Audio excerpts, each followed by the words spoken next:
Halo sobat peziarah sekalian, jumpa lagi dalam podcast peziarah dan dalam ziarah kita bertemu dan mengenal tokoh-tokoh Jalan Salib. Ternyata ada satu orang anggota dari Sanhedrin yang menguburkan jenazah Yesus.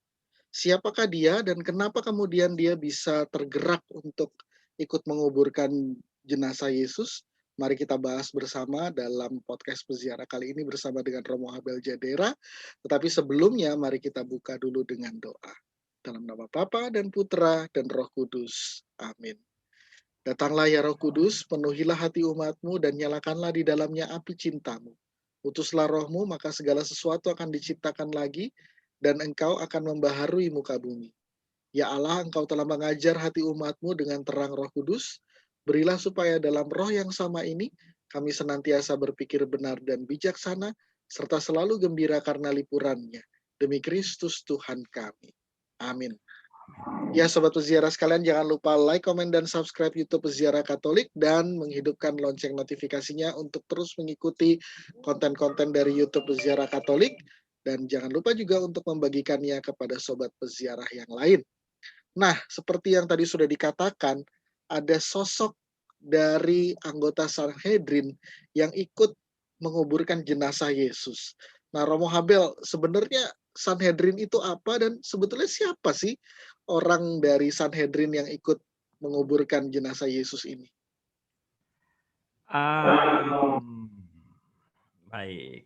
Jadi Sanhedrin itu kan seperti Mahkamah Konstitusi yang dibangun dan berkiblat pada Kekaisaran Romawi. Jadi orang-orang yang ditunjuk, orang-orang Yahudi pasti isinya juga, dan mereka bekerja pada pemerintahan Kekaisaran Romawi ada di situ. Jadi orang-orang yang punya kedudukan tinggi lah di dalam tatanan sosial kemasyarakatan pada zaman tersebut. Sanhedrin itu dia. Lalu siapa ini Romo? Sosok dari anggota Sanhedrin yang menguburkan jenazah Yesus. Iya, kalau misalnya kita lihat Yusuf dari Arimatea ini kita dapat temukan di dalam kitab suci ya, dalam sinoptik dan juga Injil Yohanes, Matius 27 ayat 57, Markus 15 ayat 43, Lukas 23 ayat 51, atau Yohanes 19 ayat 38. Di situ semua mengatakan bahwa Yusuf Arimatea itu adalah satu anggota majelis besar atau yang disebut dengan Sanhedrin tadi. Lalu kemudian dia adalah orang yang kaya, orang yang berkedudukan tinggi pastinya, dan orang yang baik hati. Jadi dan dalam Matius misalnya juga dikatakan dia tuh sebenarnya murid Yesus loh. Yusuf Arimatea ini sudah mengikuti Yesus, sudah menjadi murid Yesus, tapi secara diam-diam. Sembunyi-sembunyi. Ya. Orang yang bersahaja dan orang yang punya privilege khusus lah. Privilege khususnya itu apa? Jadi sebenarnya itu kalau kita lihat jelas Yusuf Arimatea itu ada dalam kitab suci, tokoh-tokoh kitab suci yang terkait yang tadi saya katakan, orang Yahudi, orang kaya, murid Yesus, orang yang bersahaja, anggota Sanhedrin, orang yang baik hati, punya posisi yang tinggi baik secara politik, sosial, dan juga di dalam tatanan hukum kemasyarakatan pada waktu itu. Oke, jadi sosok anggota Sanhedrin yang menguburkan jenazah Yesus ini adalah Yosef dari Arimatea. Arimatea Iya, itu kota ya Romo atau apa kira-kira? itu nama tempat, nama daerah yang ada di Yahudi itu, kota Yahudi. Jadi nama daerah Yusuf dari Arimatea. Oke, tadi Romo sempat menyinggung bahwa Yosef dari Arimatea ini sudah mengikuti Yesus meskipun secara diam-diam, secara sembunyi-sembunyi Yes. gitu. Apa yang membuatnya tergerak untuk menjadi murid Yesus sih Romo? Sebelum kita masuk lagi ke perannya dalam jalan salib Yesus. Sebenarnya yang buat tergerak dari murid Yesus itu bisa nanti kita itu ada kaitannya dengan apa yang bisa kita pelajari dari Yusuf dari Arimatea itu ya. Jadi Oke. kalau kita lihat misalnya Markus 15 ayat 43. Karena itu Yusuf, orang Arimatea, seorang anggota majelis besar yang terkemuka, yang juga menanti-nantikan kerajaan Allah, memberanikan diri menghadap Pilatus dan meminta mayat Yesus.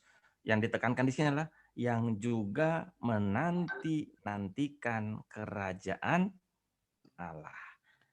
Bung Willem dan sobat peziarah, tahu kan menanti-nantikan kerajaan Allah itu kaitannya dengan siapa? Siapa yang mewartakan kerajaan Allah? Bacaan minggu kemarin, hari Minggu biasa ketiga, Yesus tampil di Galilea untuk memberitakan kerajaan Allah. Allah. Jadi yang juga menantikan kerajaan Allah. Dan kerajaan Allah itu adalah Yesus. Jadi ketika Yesus mewartakan tentang kerajaan Allah, Yusuf Arimatea tertarik dan akhirnya mau mengikuti. Kita lihat juga kalau ingat Yusuf dari Arimatea soal menantikan kerajaan Allah ini, teringat satu tokoh lagi, yaitu Nikodemus. Nikodemus. Jadi sama, mereka semua menantikan kerajaan Allah. Nah, menantikan kerajaan Allah yang telah diwartakan oleh Yesus. Itu. Oke, nanti kita akan bahas di belakang ya Romo ya, setelah melihat lebih jauh tentang Yosef Arimatia di Jalan Salib Yesus ini. Nah, kembali ke Jalan Salib Yesus. Kira-kira apa sih peran penting Yosef dari Arimatea ini, Romo? Peran penting tuh ada beberapa ya yang saya ini misalnya satu. Peran pentingnya tuh satu, memastikan jenazah Yesus itu dimakamkan secara layak berdasarkan adat istiadat orang Yahudi. Dan untuk memastikan itu dia meminta izin dari Pilatus. Karena harusnya kan sebagai penjahat besar yang disalibkan itu ya sama seperti itu. Ya kalau sudah disalib ya biarin aja begitu, dipatok sama burung-burung lah atau apa begitu kan. Jadi nggak layak. Tapi Yusuf Arimatea ingin memastikan bahwa jenazah Yesus yang dia kagumi tadi sebagai pewarta kerajaan Allah itu dimakamkan secara adat istiadat orang Yahudi dengan beberapa hal yang ditekankan. Yang pertama, mengapaninya dengan kain lenan. Ya, tadi meminta izin. Nah, ini menurunkan kan. Pertama-tama tahu bahwa sejarah mencatat bahwa hanya Yusuf dari Arimatea yang diizinkan untuk menurunkan jenazah Yesus. Karena dia juga sejarah-sejarah juga mencatat bahwa dia tuh sahabat Yesus dan sahabat Pilatus sebenarnya. Ya kan, gimana kalau dia sama Pilatus kan punya kedudukan yang sama. Iya. Dia anggota Sanhedrin, kedudukan tinggi. Maka ketika dia meminta izin pasti Pilatus mengizinkan. Jadi dia punya ada hubungan, ada koneksi tersendiri. Maka dia yang diizinkan. Maka dia dilakukan mengapaninya dengan kain lenan. Lukas 23 ayat 53. Lalu selain itu membubuhinya dengan rempah-rempah. Itu dicatat dalam Injil bahwa memang itu Yusuf dari Arimatea sendiri yang melakukan. Misalnya dalam Yohanes 19 ayat 40, mereka mengambil mayat Yesus, mengapaninya dengan kain lenan, dan membubuhinya dengan rempah-rempah menurut adat orang Yahudi bila menguburkan mayat. Membaringkannya dalam kubur. Kemudian membaringkannya dalam kubur. Bahkan Injil mencatat, ya, Yusuf dari Arimatea sendirilah yang menggali kubur. Dia sendiri yang menggali. Dan menggulingkan batu penutup kubur Yesus itu. Wah, hebat juga ya. Dia menggali, kemudian dia menutup. Ya, ini dicatat dalam Matius 27 ayat 60. Katanya begini, lalu membaringkannya di dalam kubur yang baru, yang digalinya di dalam bukit batu. Dan sesudah menggulingkan sebuah batu besar ke pintu kubur itu, pergilah ia. Itu catatan tentang Yusuf Arimatea. Jadi dia sendiri yang melakukan, bukan orang lain. Wah, hebat sekali. Padahal dia tuh kan punya kedudukan tinggi, tapi mau melakukan hal-hal seperti itu. Minta izin, kemudian mengapani, memberikan rempah-rempah, kemudian menguburkan, menggali kubur, bahkan menutup dengan batu. Wow, hebat, luar biasa. Nah, kalau kita lihat kan Romo di detik-detik terakhir ini kan Yosef dari Arimatea itu ternyata perannya begitu penting dalam jalan salib Yesus. Dan Ya, terutama kalau kita lihat dalam skenario kisah karya keselamatan Allah, perannya juga sangat besar, tetapi kadangkala memang luput oleh kita semua gitu. Nah, hmm. mmm, kira-kira Romo, kalau dari Romo tadi kan sudah menyinggung sedikit, eee, kenapa Yusuf dari Arimatea mau menjadi pengikut Yesus dan ini juga berkaitan dengan keteladanan yang kita bisa pelajari dari Yosef dari Arimatea. Tapi, mmm, ini saya mau menggali lagi tentang keinginan Yosef dari Arimatea untuk menjadi pengikut Yesus.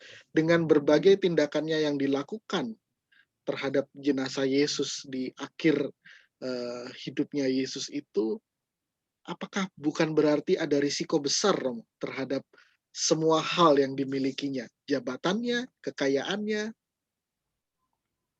bagaimana Romo? Iya, resiko pasti. Resiko tuh pasti, kan ya, semuanya pasti. Dan pasti pada saat itu Yusuf dari Arimatea sudah memikirnya matang-matang. Kita lihat bahwa dalam Matius tadi dikatakan, sebenarnya dia sudah jadi murid, tapi secara sembunyi-sembunyi karena takut dengan orang-orang Yahudi yang lainnya gitu kan. Jadi sebenarnya dia sudah. Nah, sekarang ini dia pikir pasti sudah nggak perlu lagi sembunyi-sembunyi. Saya punya kuasa, saya punya kesempatan, saya punya kedekatan dengan Pilatus, maka saya harus mewujudkan untuk menyatakan apa yang sudah harus saya lakukan itu tadi dengan menguburkan Yesus sang idola ya dalam tanda petik itu ya, sang idolanya dia, Tuhan yang dia imani tadi, pembawa kabar sukacita, membawa kerajaan Allah. Seperti tadi bahwa apa yang dia nantikan itulah itu yang menjadi iman yang terbesar. Yesus sendiri pernah bersabda kan bahwa engkau akan diutus seperti Domba kepala domba di antara serigala. serigala. Domba di antara serigala. Jadi ya pasti Yusuf dari Arimatea sudah mulai menghadapi tantangan-tantangan itu kan dengan dia menyatakan siapa dirinya, ya saya adalah pengikut Kristus.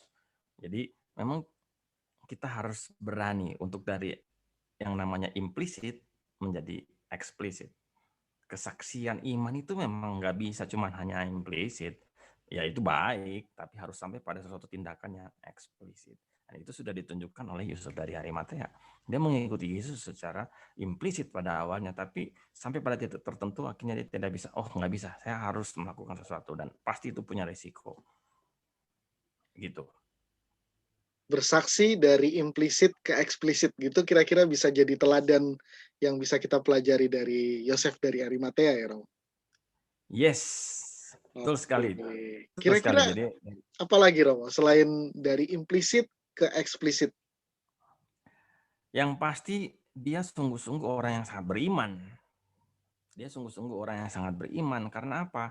Pasti juga dia mendengarkan ajaran Yesus itu tidak langsung datang duduk depan Yesus dan mengikuti Yesus yang sedang mengajar gitu ya. Tapi dia pasti hanya mendengarkan saja. Pasti orang, karena kedudukannya tinggi, harus menjaga juga wibawanya di antara orang Yahudi, maka dia nggak mungkin mendengarkan Yesus datang dan duduk diam di depan Yesus dan seperti murid-muridnya itu kan. Tapi dia percaya. Tapi dia percaya akan apa yang dia wartakan oleh Yesus. Itulah iman sebenarnya. Bahkan mungkin dia hanya mendengarkan kisah-kisah tentang Yesus. Nah, ini yang bisa kita pelajari bahwa kita pun sama sebenarnya. Kita kan tidak pernah berjumpa dengan Yesus langsung. Kita tidak pernah berjumpa dengan Yesus langsung. Tapi kita juga mendengarkan apa yang diwartakan oleh para rasul. Maka sama seperti yang Yesus katakan kepada Thomas kan, berbahagialah mereka yang tidak melihat namun percaya. Dan itu setelah ditunjukkan oleh Yesus dari Arimatea ini. Dan satu lagi, bahwa kedudukan itu tidak mempengaruhi apapun, jabatan apapun, enggak. Jabatan Jabatan apapun memang digunakan untuk karya pewartaan, untuk karya keselamatan, dan itu menjadi sangat penting.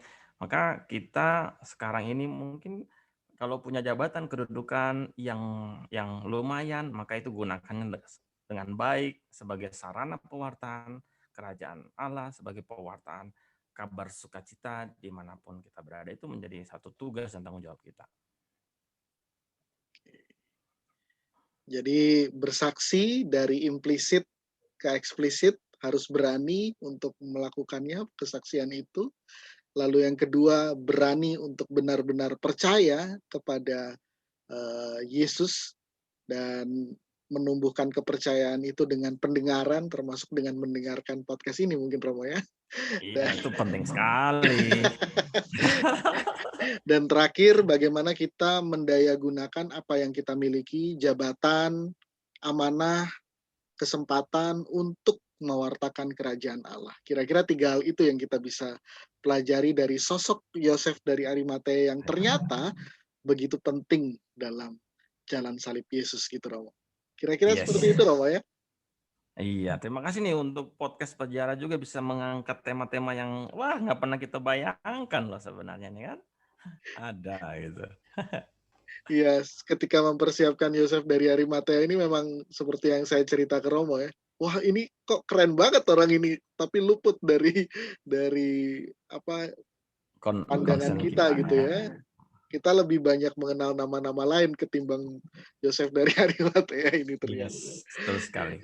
Ya, baik. Terima kasih banyak Romo Habel atas inspirasinya yang luar biasa untuk sosok Yosef dari Arimatea, anggota Sanhedrin yang berani untuk menguburkan jenazah Yesus dan berperan penting dalam jalan salib Yesus. Semoga ini bisa menjadi inspirasi kita ketika kita memikul salib dalam peziarahan hidup kita bersama dengan sobat peziarah lainnya. Kemuliaan kepada Bapa dan Putra dan Roh Kudus, seperti pada permulaan, sekarang, selalu, dan sepanjang segala abad. Amin. Dalam nama Bapa dan Putra dan Roh Kudus. Amin. Ya, Sobat Peziarah sekalian, jangan lupa like, komen, dan subscribe YouTube Peziarah Katolik dan menghidupkan lonceng notifikasinya. Ikuti terus podcast Peziarah di YouTube Peziarah Katolik dan bagikan kepada Sobat Peziarah lainnya. Kita jumpa lagi dalam podcast Peziarah episode berikutnya. Sampai jumpa.